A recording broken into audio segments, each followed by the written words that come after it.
Dan sesiapa yang disesatkan oleh Allah Subhanahu wa taala, dia tak akan mendapatkan hidayah walaupun semua orang akan memberikan hidayah kepadanya. Ini adalah mahal dan bernilainya hidayah.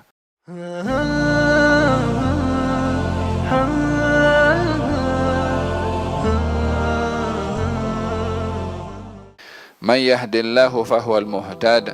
Barang siapa yang Allah beri hidayah, maka dia pasti akan mendapatkan hidayah.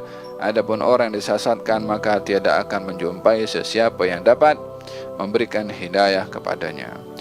Ianya menggambarkan bahwasanya hidayah itu secara hakikatnya datang daripada Allah Subhanahu wa taala, dan hidayah ini ada beberapa bahagian.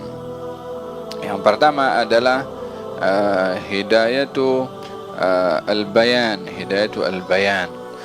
Hidayatul bayan yang dimaksudkan adalah hidayah penerangan, hidayah penjelasan, seperti firman Allah, wa hadainahun najdain, dan kami beri hidayah kepada mereka najdain, dua jalan. Yani Allah tunjuk, terangkan, ini jalan baik, ini jalan tak baik, ini jalan hak, ini jalan batil, ini jalan ma'ruf, ini jalan mungkar, ini jalan iman, ini jalan kufur, ditunjukkan. Wa hadainahu an-najdain. Yang kedua, hidayah ini namanya hidayah taufik atau hidayatu ad-dilalah atau hidayatul ma'unah. Hidayah dalam bentuk taufik, dalam bentuk ma'unah, pertolongan daripada Allah. Yani Allah memberikan hidayah kepada fulan untuk fulan itu melakukan kebaikan itu. Itu namanya hidayatul taufik, ilham dari Allah kepada seorang untuk berbuat kebaikan dan dimudahkan orang itu berbuat baik. Ini yang selalu kita minta setiap hari, baik itu di dalam salat, ihdinas siratal mustaqim, yang kemudian Allahumma hdini fiman hadait, di dalam doa di antara duduk, di antara dua sujud, Rabbighfirli warhamni wajburni warfa'ni warzuqni wahdini, berikan hidayah kepada kami. Di sini adalah yang dimaksudkan hidayah itu taufik, hidayah untuk ditambahkan oleh Allah taufik untuk dapat berbuat kebaikan dan dimudahkan berbuat kebaikan.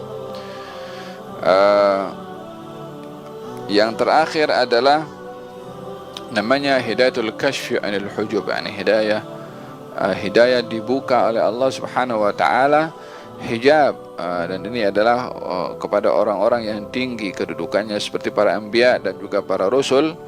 Hal ini diambil daripada firman Allah Subhanahu wa taala, walladzina jahadu fina lanahdiyannahum subulana wa innallaha lama'al muhsinin. Orang-orang yang bermujahadah di jalan kami, maka kami akan bukakan jalan-jalan kami. Lanahdiyannahum, kami berikan hidayah, petunjuk kepada jalan-jalan kami.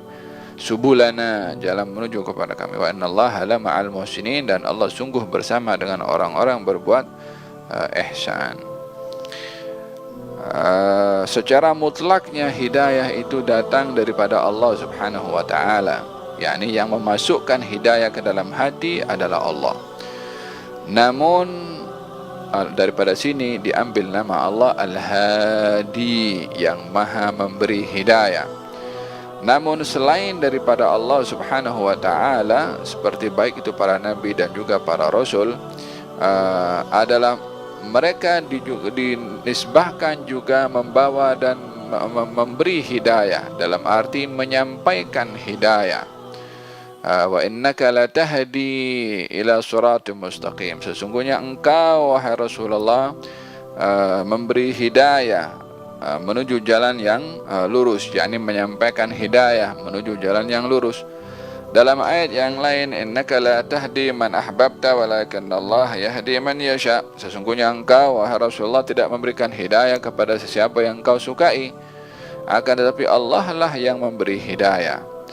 Bermakna yang dimaksudkan di sini, yang memasukkan hidayah ke dalam hati itu adalah Allah. Namun yang menunjukkan hidayah, menjelaskan mana yang baik, mana yang buruk, mana yang hak, mana yang batil, adalah para nabi. Tugasannya adalah untuk memberikan hidayah, yakni menerangkan kepada umatnya mana yang betul, mana yang salah, mana yang hak, mana yang batil.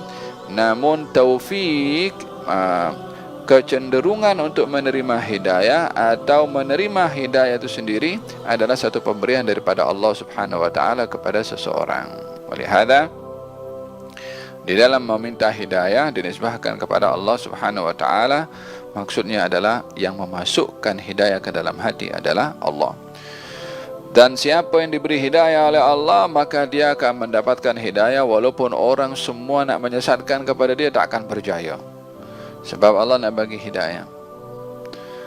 Dan sesiapa yang disesatkan oleh Allah Subhanahu wa taala, dia tak akan mendapatkan hidayah walaupun semua orang akan memberikan hidayah kepadanya. Ini adalah mahal dan bernilainya hidayah bila mana diberikan oleh Allah kepada seseorang. Oleh sebab itu kita digalakkan untuk meminta hidayah kepada Allah Subhanahu wa taala dan bersyukur dengan nikmat hidayah. Alhamdulillahilladzi hadana li hadza wa ma kunna linahtadiya laula an hadanallah. Segala puji bagi Allah Subhanahu wa taala yang telah memberi hidayah kepada kami, yang kalau bukan karena hidayah daripada Allah maka kami tak mendapatkan hidayah. Wa hakadha na'am.